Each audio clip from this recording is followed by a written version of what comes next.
19 अप्रैल को लोकसभा चुनाव के साथ पहले फेज की वोटिंग होनी है।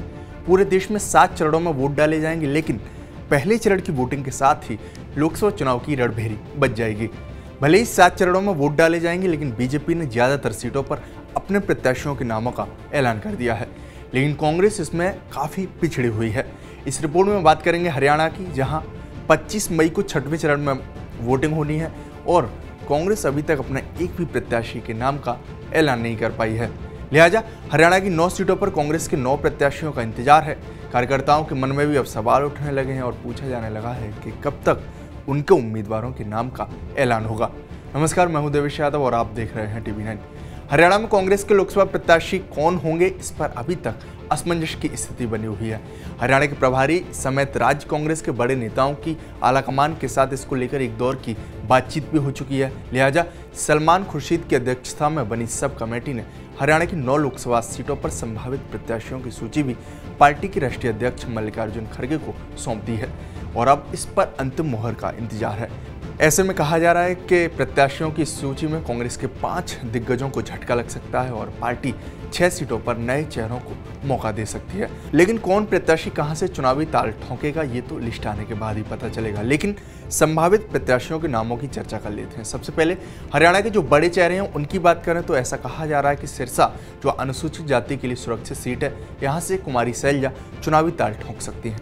बता दें कि बीजेपी ने अशोक तंवर को यहां से अपना उम्मीदवार बनाया है। उधर अगली सीट के बारे में बात करें तो रोहतक से दीपेंद्र हुड्डा के नाम पर तो सहमति लगभग बन गई है। कहा जा रहा है कि बीजेपी के अरविंद कुमार शर्मा के सामने दीपेंद्र हुड्डा को उतारा जाएगा। बता दें, रोहतक हुड्डा परिवार का गढ़ माना जाता है और रोहतक से दीपेंद्र हुड्डा कई बार चुनाव जीतकर लोकसभा पहुंचते रहे हैं।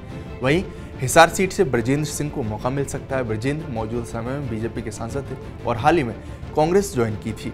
ऐसे में रानिया से निर्दलीय विधायक रणजीत सिंह चौटाला को बीजेपी ने यहां से उम्मीदवार बनाया है। लिहाजा कांग्रेस ब्रजेंद्र सिंह को रणजीत के सामने मैदान में उतार सकती है।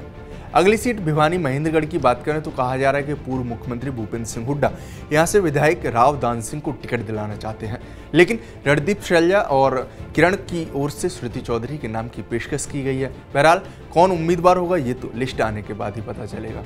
वहीं एक सीट गुरुग्राम पर भी पेच फंसा हुआ है। कहा जा रहा है कि कांग्रेस नेतृत्व राज बब्बर को टिकट दिलाना चाहता है, लेकिन हरियाणा कांग्रेस में अजय सिंह यादव के नाम की चर्चा है।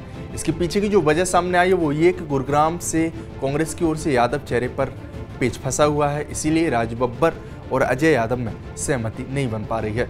अजय सिंह के बारे में बताएं तो वे कई बार के विधायक हैं और हरियाणा सरकार में मंत्री भी रह चुके हैं। इसके साथ ही हरियाणा के पूर्व मुख्यमंत्री मनोहर लाल के सामने करनाल सीट पर कौन उम्मीदवार होगा, इसको लेकर जो नाम चर्चा में है वो पूर्व स्पीकर वीरेंद्र राठौर का है। बहरहाल वीरेंद्र सिंह राठौर राजस्थान के सह प्रभारी का पद संभाल रहे हैं। वहीं सोनीपत से कहा जा रहा है कि कुलदीप और सतपाल ब्रह्मचारी में से किसी एक चेहरे पर दांव लगाया जा सकता है। हालांकि कौन प्रत्याशी होगा, इस पर कोई भी सहमति अभी तक नहीं बन पाई है। उधर 2 सीटें जिसमें फरीदाबाद और अम्बाला से कांग्रेस के प्रत्याशियों की बात करें तो फरीदाबाद से महेंद्र प्रताप सिंह और अम्बाला से बरुण मौलाना को उम्मीदवार बनाया जा सकता है। बहरहाल इंतजार है कांग्रेस की लिस्ट का, जिसके बाद कंफर्म हो जाएगा किसे कहां से टिकट दी जाएगी। नमस्कार, मैं हूं देवेश यादव और आप देख रहे थे TV9। शुक्रिया।